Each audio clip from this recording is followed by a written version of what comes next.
राज्य मरेको छ, हाम्रो देशको राज्य जिउँदो छैन। अब कुराले भाषणमा अहिले तपाईँले सुन्नुहुन्छ हामीले फल्लो ठाउँ यस्तो गर्यौँ उस्तो गर्यौँ भनेर, यहाँ त यसको व्यवस्थापन के छ, कमजोरी के छ, कहाँनिर के छ, पानी खाएको छ कि छैन, कर्मचारीहरूले तलब पाएको छ कि छैन, होइन, व्यवस्थापन कस्तो छ, गाई मरेको छ कि भोको छ कि, त्यो हेर्न उहाँहरूको दायित्व हो नि त। यो त राष्ट्रिय जनावर हो, अन्त राज्यलाई सहयोग गर्न खोजेको हो कि हाम्रो यहाँबाट कमाएर लगेर मैले मेरो जोइ छोरछोरी पाल्ने, मैले घर बनाउने, त्यो हाम्रो उद्देश्य होइन कि एउटा दुनियाँ विदेश जान्छन्, यो म विदेश गएर पैसा कमाउने बेलामा म यो उमेरमा मैले यहाँ गाईको सेवा गरेको छु कि। अहिलेसम्म दाङका कुन चाहिँ नेताले आएर हाम्रो गौशालामा खुट्टा टेक्नु भएको छ, त्यो चाहिँ नेताहरूलाई गएर सोध्नु। दाङमा धेरै नेताहरू हुनुहुन्छ। सर, यहाँ गौशालामा आइरहँदाखेरि होइन अलिकति निकै नै नाजुक अवस्था देख्यौँ।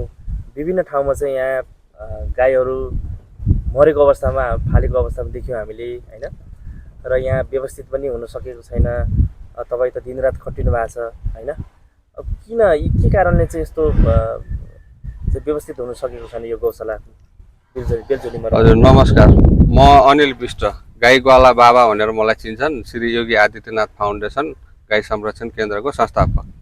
अब किनभने अब राज्यले बजेट दिएको लिस्टहरूमा गएर हेर्नुहोस्, योगी आदित्यनाथ फाउन्डेसनमा कति पैसा आएछ, कति रकम आएछ भनेर त्यहाँ गएर हेर्नुहोस्, होइन। त्यस पछाडि बल्ल अनि यहाँ आएर व्यवस्था भएको छ कि छैन भनेर त्यति बेला बुझ्नु। अब अहिलेसम्म तपाईँको नगरपालिकाले दिन्छु भन्छ, दिएकै छैन।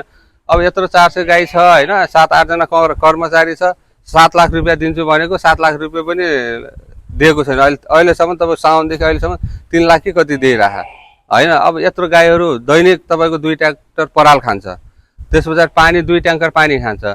अनि पानी पनि सोनापुर सिमेन्ट कारखानाले दैनिक 2 ट्याङ्कर पानी पठाइरहेछ। अनि यो साल चाहिँ फाइदा के भयो भने ट्र्याक्टर हामीसँग छ, पराल चाहिँ सबै ठाउँबाट फ्रीमा दिनुभयो क्या। ढुवानी हाम्रो, लोड अनलोड हाम्रो, पराल उहाँहरूको गरेर हामीले लगभग 500-700-800 ट्र्याक्टर जति हामीले परालकै सिजनमा पराल उठाइसक्यौँ।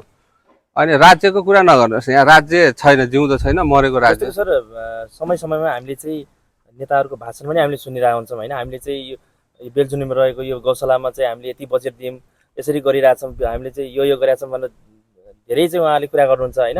तर यस ठाउँमा आइरहँदाखेरि कहीँ न कहीँ हाम्रो मन दुख्छ, किनकि गौमाता भनेर हामीले तिहारमा पूजा गर्छौँ, होइन, मिठो खाना दिन्छौँ त्यति बेला, होइन। माता आफ्नो आमासरी चाहिँ हामीले मान्छौँ, होइन। भनेपछि यति धेरै गाई यहाँ तपाईँहरूले संरक्षण दिइरहँदा, होइन, तपाईँहरूलाई राज्यले किन हेरिरहेको छैन त? हेर्नुपर्ने हो नि त खासमा, किनकि उहाँले चाहिँ भाषणमा भन्ने, तर यहाँ आइरहँदाखेरि व्यवहारमा त्यो लागू हुन सकेको छैन, होइन। किन यस्तो?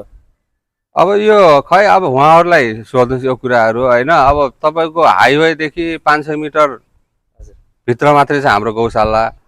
अहिलेसम्म